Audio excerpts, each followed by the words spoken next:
We are here at the Appalachian Arts Alliance Art Station with Luke Davis and Lindsay Branson. How you guys doing?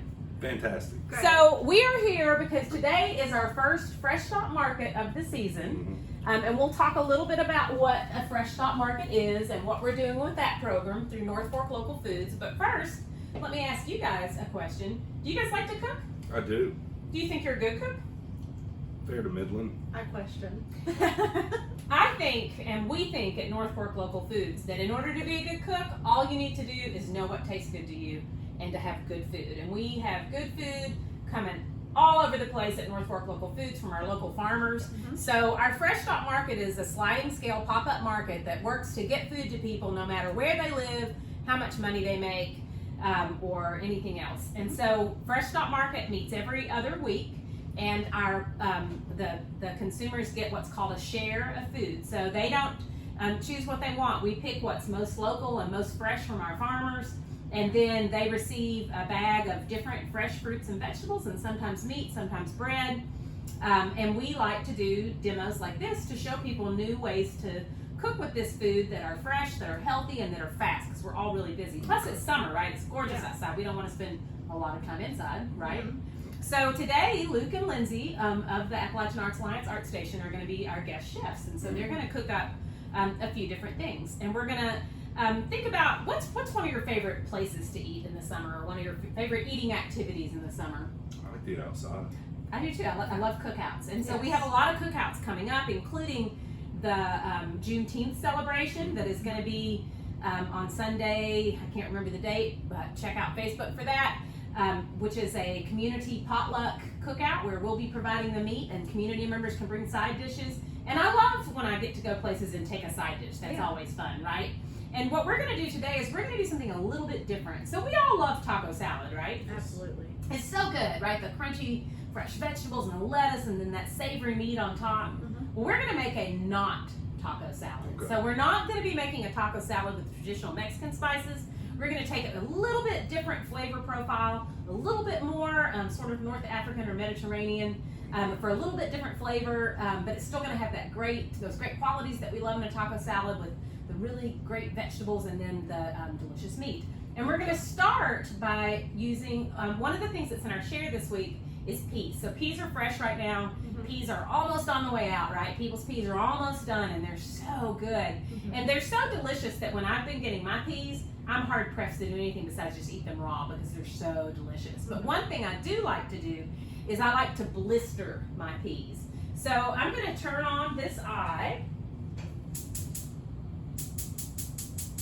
Try to pretty high heat.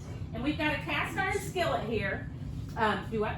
It's super hot. We want it to get super hot. So if I'm not setting off the fire alarm, I'm not cooking. If I'm not setting off the smoke alarm. We're blistering peas. So we really don't want to cook them, and we want them to stay nice and crunchy. So what we're going to do is we're going to let this skillet get super, super hot, and then we're just going to toss the peas in it for just a minute until they literally blister, right? So they're still going to be crunchy. They're still going to be really fresh tasting. But blistering them like that just gives it kind of a deeper flavor, and I really love them. So, Lindsay, you've got some peas in front of you, and if you'll just pick one up. So when we get our peas, they're shaped like little smiles. And you can just eat these, but they do have strings, but really just on the curved side. So all you have to do is take the end with a little, just snap it and pull that string off. Oh, That's it. That's all you have to do. And then, I mean, like I said, I love these. I'm really hard pressed to cook them.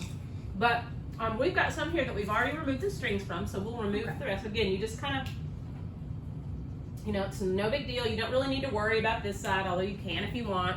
Oh, that's easy. Yeah, super easy. And this is a really fun thing for kids to do, to get involved. I feel like when kids get involved with cooking and free labor. Right, it's free labor. And it makes them more willing to try things and to eat things. Yes. So now we've just got, doesn't have that end on it. because I already snapped all those off. Let's do a little prep. Okay, so this smells like it's getting pretty hot. So Lindsay, if you'll just take that, don't let the plastic get on there and melt, but just dump all those, just dump them right in there. So no oil, Okay. just No peas straight in oil, the pan. yep. And you could do this on a grill if you were grilling outside.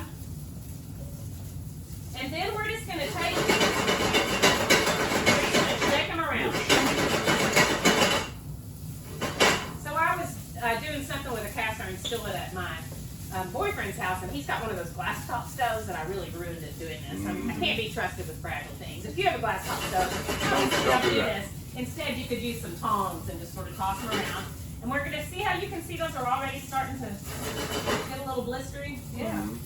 We'll hold one up real close to the camera so that they can see that this really doesn't take long, and you don't want it to take long because we're not cooking these.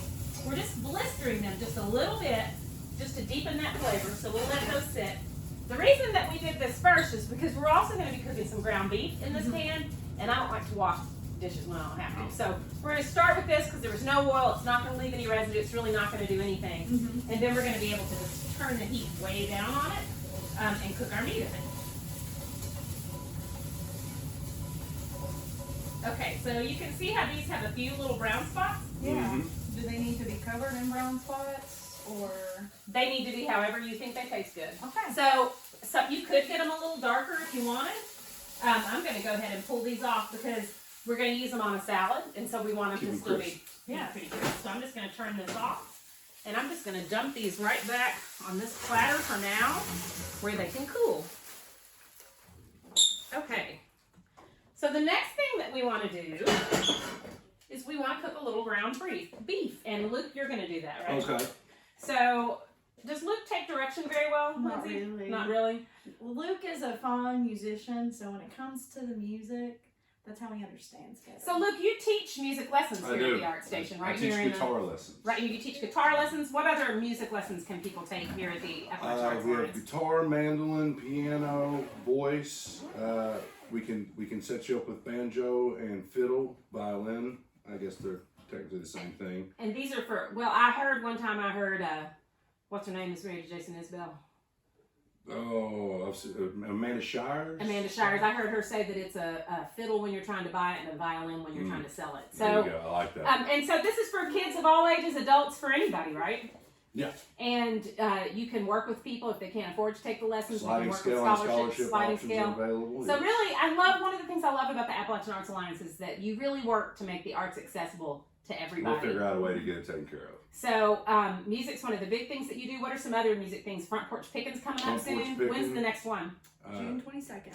And tell us about that a little bit. What happens at the Front Porch Pickins? I'll take it away. It's just anybody that plays any instruments, we just go out to the courtyard, and it's really just a big jam session. Say pick a song, and everybody just comes and plays along to it. And you don't have to play instruments to come to Front Porch Pickin'. We have a lot of people that just want to come out and listen to people sing, and great company, and it's just a really fun time. Like me, I like to just come. I don't play an instrument, and I think once the beans come right, I'll come sit and string beans. There you I go. feel like that's all we're lacking at a Front Porch Pickin'. Exactly. But I think that it will work better if we explain to Luke how to cook this meat. If I can tell you what to do, and then you can sing it to him. That would help. And I feel like he'll understand that a little bit I better. can do that. Okay, so what we're cooking today, what we have here, and this is in the Fresh Stop Shares this week, is some Roaring Shoals ground beef. So That'd Roaring be good Shoals, they have really amazing meat. They're beef farmers. They're over in Breathitt County. There are a lot of things I love about them. One of the things I love is that they're running their cattle on top of reclaimed mine land. So they're really putting that land back to work and doing something to make the land healthier, and I just love that. So we've got here a little bit of beef, and this is not going to really need much oil. We're going to turn, tell Luke to turn the oven on to a medium to low heat. Turn the stove on, sorry. Turn the stove on to medium-low heat. Okay, get that down about like that. Good Medium job. low. That looks good right there. Okay. Go ahead and dump the meat in the pan. Okay. Dump the meat in the pan. Thank you, Lizzie. Tell him he can take that spatula right there and break it up a little bit. You can take that spatula and break the meat right up there. So what we're using today is called a Bavaria seasoning, and this is, it's got a lot of other things in it, It's a really traditional spice blend. You can get this already mixed up at grocery stores. I got this one with a gift from someone for me, but it's got warm spices, so coriander, cinnamon, turmeric, allspice, fenugreek, black pepper, cardamom, cloves, salt, and a little bit of cayenne. But it's not real spicy, but it's very fragrant. So let me let you smell this. And that's all in one big It's all a little powder. Okay. So it's a little. Smell good? Yeah. Oh, look, smell it. Yeah. Look, smell the spices. It smells really good. It's Christmas. It kind of does with those Yeah. warm spices. And if you didn't want to use this, you could really use any seasoning blend that you have. You could put some cumin, a little bit of cinnamon. I always say with spices, you can always add more, but you can't take them out. So start Exactly. slow, and if it smells good to you, it's probably going to taste good. So you might just use some garlic and some onion in this, just anything that's going to make that meat taste good and savory. And we're going to put, to that pound of beef, we're going to start with about a tablespoon. Okay. So Luke, Mm-hmm. I'm just going to take the liberty of sort of pouring in what I know to be a tablespoon. And Go another trick if you're cooking with kids that they really enjoy, because it's a really good way to help them learn about measurements and about proportions. And a fun thing to do with kids is to take a teaspoon and take a tablespoon and pour a teaspoon or a tablespoon of salt or anything into their hand so they know what it looks like. I tend not to cook with a lot of recipes. I like to think that I'm an ingredient-driven cook, so I take what's fresh. And I taste things, and I'm not real good about following recipes. So this, for instance, doesn't really We do have a recipe. suggestions. is all that They're is. just suggestions, and like I said at the top of the demo, if you know what tastes good to you, then you should be able to cook. Yeah. So start out slow, add a little bit. We're going to start with about a tablespoon of this, and I know what a tablespoon looks like in my hands, which have been washed, and it looks about like that. And we're just going to sprinkle that on the meat, and then we'll decide if we need more. That looks already tasty. It's going to be really good. And it smells fantastic. Thank you. So let's let Luke cook that a little bit, Lindsay, and we'll talk about how to cut some stuff up. And tell me, as we do, tell me what other kinds of things besides music, what other kind of arts do we have going on down here? Yes. Let me set my manual one down real quick Okay. since I'm not telling Luke what to do at the moment. Okay. We offer not just music classes, but we also have a thing that we've been doing once a month called Community Art Night, which is free for all ages. And it's a great way for families to come out and make something fun. I usually come and show you the families what to do, and we actually have one coming up on July 5th, if I'm not mistaken, and we're going to be making some little watermelons out of construction paper I and love glue. that. Yeah. And people really enjoy that, and that's free, and that's a really great Yeah. way to get out with your family and do something fun. I Yeah, love that. absolutely. And then when we were talking about music, one thing we didn't talk about was kinder music. Yes, yes. Mondays and Tuesdays I teach a class called Kinder Music, and it's for kids 7 and younger. Tuesdays are mixed ages classes, and right now the age range is about 2 to 5 years old. And we sing, we dance, we learn about steady beat, and you don't realize how much all those things really helps with brain development for children as they get older. You know, study after study show Yeah. that kids that have music and arts in the schools and in their lives do better academically. So I don't know why we're not doing it more. I'm going to just add a little It's about salt to done. this. Let's. But not only academically, but also socially, and you know, just getting to be around other people, and every week getting to have a sense of community really helps them. What ages is kinder music for? 7 and younger. So my Tuesday class is for about 2 to 5 year olds, and then my Monday's class is for 2 years and younger. So I love that. even a 3-month-old can come join in a class with me and learn about music. That's and, awesome. You know, There's so many opportunities for art and for other things that are fun. I don't know what people who say there's nothing to do in the mountains We also are have a doing. second space. have a what? A second space, Studio B. Yeah? And what happens at Studio B? It's wellness. It's yoga. It's Pilates, Zumba, karate, all kinds of good stuff. And that's located right down Taxi Alley, still It is. right above Hazard Coffee yes, and Hazard Family Fitness. and Hazard Family Fitness. And I've really enjoyed going to yoga classes there. I haven't been in a while, but I really miss it. I need to get started back again. Yeah. Okay, so our beef is done. about done. If you want to go ahead and turn that off, we'll let it cool just a little bit, and then we'll lift it out of the grease into here just to sort of drain a little bit.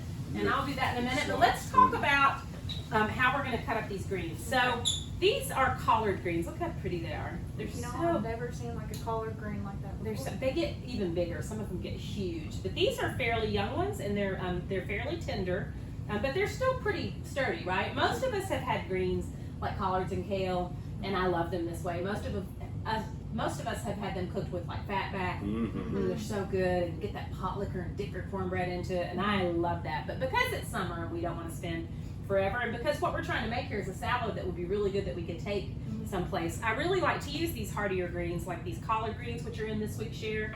And this is called lacinato kale. So this is a certain kind of kale that's really pretty, right? Some people call it dinosaur kale. And these are both fairly sturdy greens, so that when we make this salad, we're gonna be able to make the salad and dress it.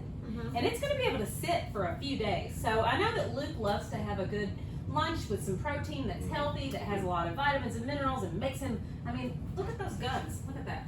Yeah. Right? I mean, he has to eat right, he has to feed that body to get that body. And this is a great option because I also know Luke's super busy, that you guys are always doing stuff at the art station. Luke, both of you play music out. Lindsay, where's the next place you're gonna be playing, in fact? Well, we got Thursdays on the Triangle. And you're playing tonight, right? Yes, I'm playing tonight. With the Mountain Girls. The Mountain Girl Experience. And that's going to be really fun. I'm really looking forward to that. Yes. So everybody come on out to Thursdays on the Triangle tonight from 5 to 7 and hear Lindsay play. But anyway, I know Luke and Lindsay are both super busy. And they like to have things that are sort of made ahead so that they can, you know, you can just pull it out of the fridge and have a good healthy lunch. And when we can do this, and this is one of the things we're helping people to do with Fresh Stop Markets, is find really quick things that we can do with this food that can be ready, so that instead of feeling like you need to run someplace and get fast food, you can pull something healthy out of the refrigerator. So these are two of the greens that are coming tonight. You can see how I'm just pulling that stem out. I don't always pull the whole stem out, especially with this, because it's kind of small, right? And I don't mind eating it, but some people do. But I'm just snapping this off. Now we can feed this to the chickens, but we don't have any chickens. We can put it in the compost, but I don't know if we have compost. You could save this and you could pickle it. And if you're interested in doing that, just Google pickled kale stems. It's super easy. It's a quick pickle and they're really delicious. But we're short on time today. So what we want to do is called a chiffonade cut. And that means we're going to cut it into very thin ribbons. And the way that we're going to do that, I'm just going to sit this over.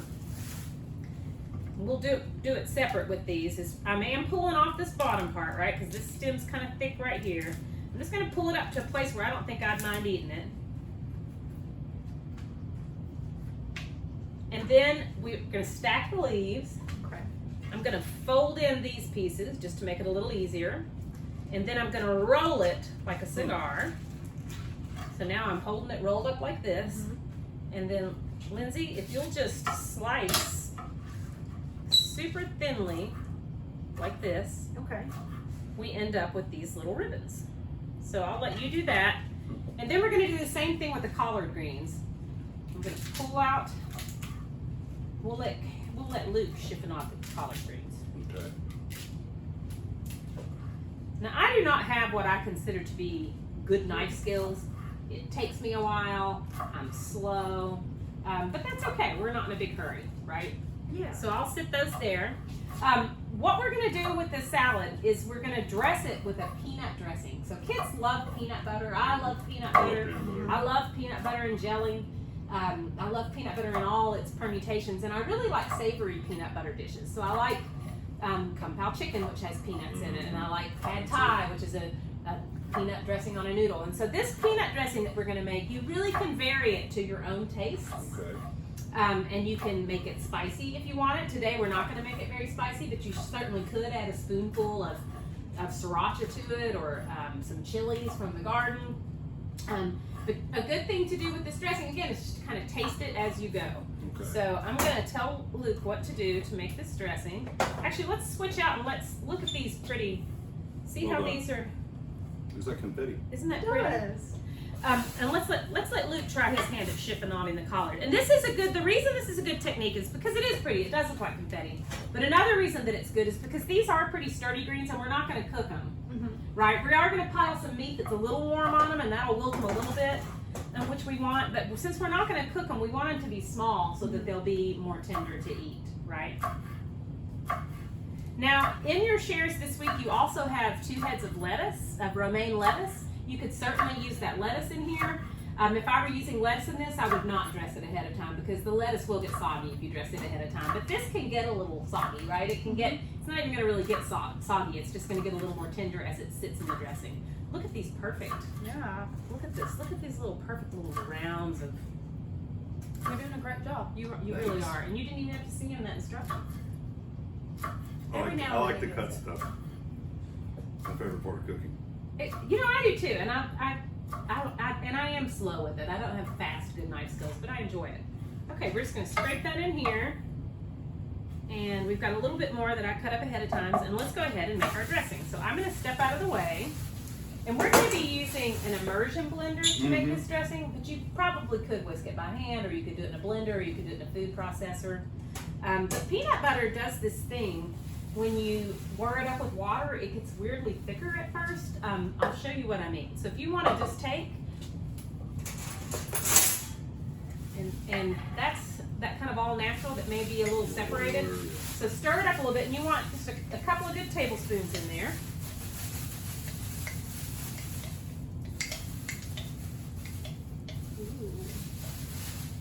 A couple tablespoons? Yeah. Again, we don't really have a recipe for this, so we're going to taste it as we go and decide what we need to add to it. Does it look like enough peanut butter? Maybe a little bit more. A little bit more. This is going to make more than we need for this salad, but I love to have this dressing in my refrigerator because it's really, really good on meat. So it's good on chicken. It's good on noodles, especially those kind of rice noodles, those sort of Asian rice noodles. Oh, yeah. It's good. I like to dip vegetables into it. I like to dip apples into it. I know a lot of people like it sweeter. We're going to make this a little bit More? sweet. I think that's good for now. So let's go ahead and we're just going to do that. Okay, and we're going to add. I'm going to step over here so no one can see me lick my finger. I'm just looking on camera. I'm going to pour a little bit of water in here. Okay. And then we're going to go ahead and we're going to add a little bit of lime juice.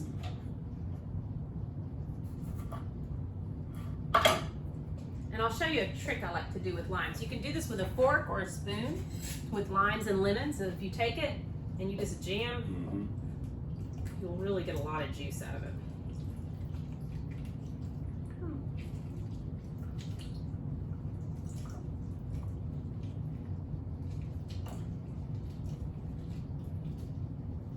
Put that pulp in there too, because I think that'll taste good. We're going to start with 1/2 of a lime, because remember we want to taste as we go, right? Okay, we're going to add a little bit of sorghum. You could use honey, you could use white sugar, and we don't want much, or maybe we do, right? Again, it's all about what tastes good to you. I love to use sorghum because it's local, and it's got just a different flavor. Do you guys like sorghum? I've never tried it before. Here, taste it. It's so good. So sorghum is grown, as many people, just stick it in your mouth, yeah. As many people know, from sorghum as a plant, right? Some people call it molasses, but it's really not molasses. And I just put about less than a teaspoon in there because I just want a little bit, right? So we're going to go ahead and we're going to add a little bit of coconut milk to this, just a little bit, and then we're going to whir it up, and then we're going to taste it and see what else we want. Okay. And I love to keep coconut milk in my refrigerator. And I like these cartons because I can use a little bit at a time. And I'm not going to use much here, but I really like to use it. Sometimes I like it even just like in my coffee. I'm never about to try that. The other thing I really love to do for those of you with greens who are kind of trying to figure out what you want to do with them is I love to simmer my greens in coconut milk. So I usually mix it about half and half with some broth or some veggie broth, and it's so good. Okay, so we're going to whir this up a little bit and taste it. Look, if you want to be lifting this out and just putting it in this. More. Oh, that's so good. Isn't that good? Really good. And I'm going to just plug this in. Let's see if we can't find I'll sneak over here and do it. There we go. And so let me just show this again. So this is what this looks like right now, right? I've got some lime juice, a little water, and the peanut butter. And I'm just going to whir that up to emulsify it.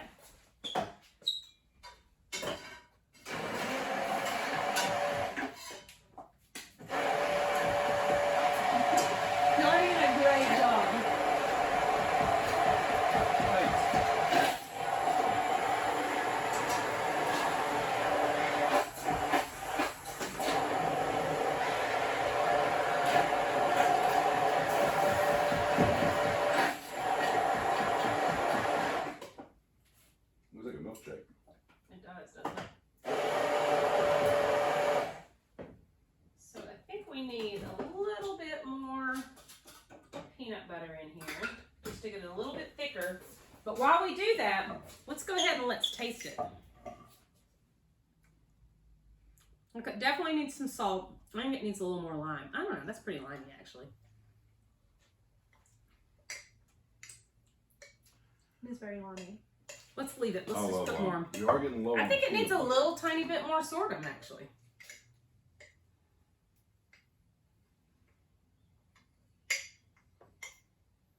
And it's definitely going to need some salt. Yeah, I agree with that. Mm-hmm. We are getting low on peanut butter. It's okay. It just needs another spoonful. That's fine. There we go. All right, let's blend that up again. While I'm blending this up, I know it'll be a little loud, but if you guys maybe want to talk a little bit loud. So can people who want to have, say, weddings or family reunions have access to the art station? How does that work? Absolutely. You just come by or give us a call or shoot me an email. Luke at AppalachianArtScience.org. Check availability on a date. We'll get you scheduled and we'll talk about the deposits and contracts and all that. That's boring. I'm not going to get into that here. But we've had some beautiful weddings, some lovely parties and baby showers, reunions. It's a great space. You've got this big kitchen you can use, a big courtyard you can use. You just reach out to us. We'll get you set up. I love it. Okay, this tastes pretty good to me. Taste it and see what you think. Now, I want more salt in it, but unlike certain sisters of mine, I understand that you can always salt more at the table, but that if somebody's eating your food that doesn't like a lot of salt, they can't take the salt out you add. So I'm going to go with undersalting because we can salt this more as we eat it. And the ground beef has some salt in it. And the ground beef has some salt in it, and so it's all going to come together. So now I'm going to just drizzle this over this. And I don't want too much. I don't want to drown it. I really just want to sort of coat. And the easiest way to do this is with my hands, but I'm going to use this for now. And I'm just sort of tossing this around so that it's coating these strands that are almost like, oh, they're really not like pasta. Nothing's like pasta. Pasta. Yeah. Let's face it. But they're pretty, right? They're like... And I probably need a little bit bigger bowl to really do this to really toss it good, but this will be okay because we're going to put it on this platter over here. One with the peas on it? Yeah, I'm going to move the peas. If you want to dump the peas on that white cutting board a minute.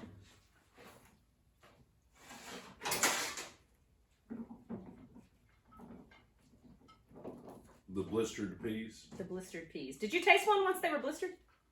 Yes. It deepens a little bit, right? Like they're still crunchy. They still taste like peas. They still taste raw, but they just have like just a little bit sort of deeper. Peas are one of those things that they're so limited. You know what I mean? You can only get fresh peas a couple of times a year, and so we really have to enjoy them. So I think this is enough dressing. Good. And we're just gonna pile this on this platter here.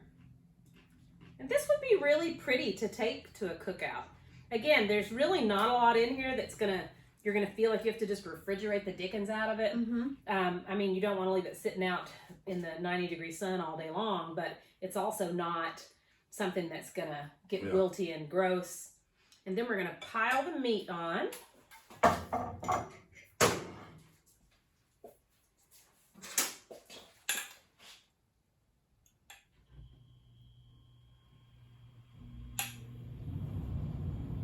And I'm just sort of nestling it in the middle here.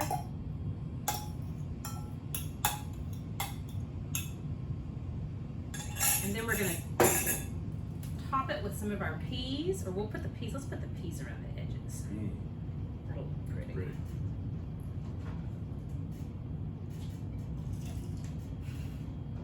I love these peas.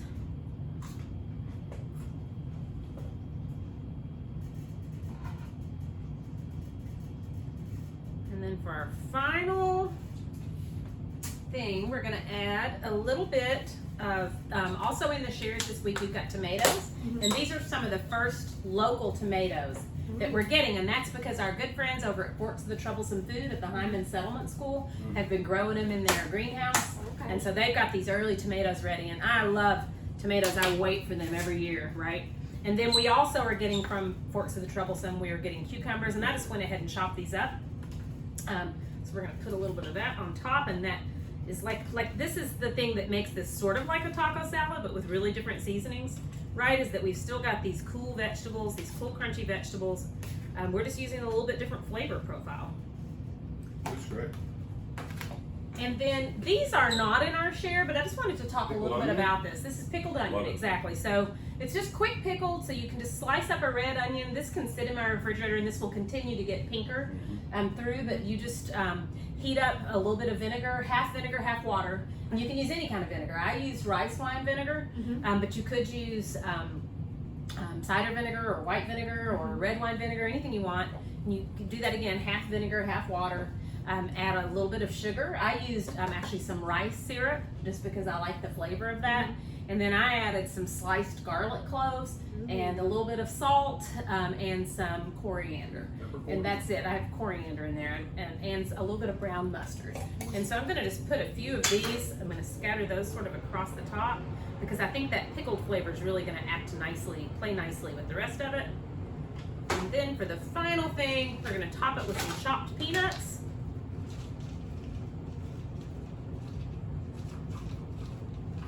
And looky there. Wouldn't that be pretty to take to a Yes, so let's dig in and try it. Let me get us some little plates. I can just use this for it. Yeah, you can just use that for it. I'm gonna get Lindsay a little bit here with a little bit of everything. Some of the beef, some of the onions, some of the topping, a couple of peas on the side.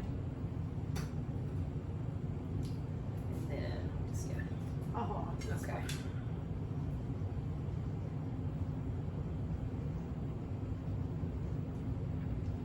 A little bit. Thank you. So taste it and tell us what you think.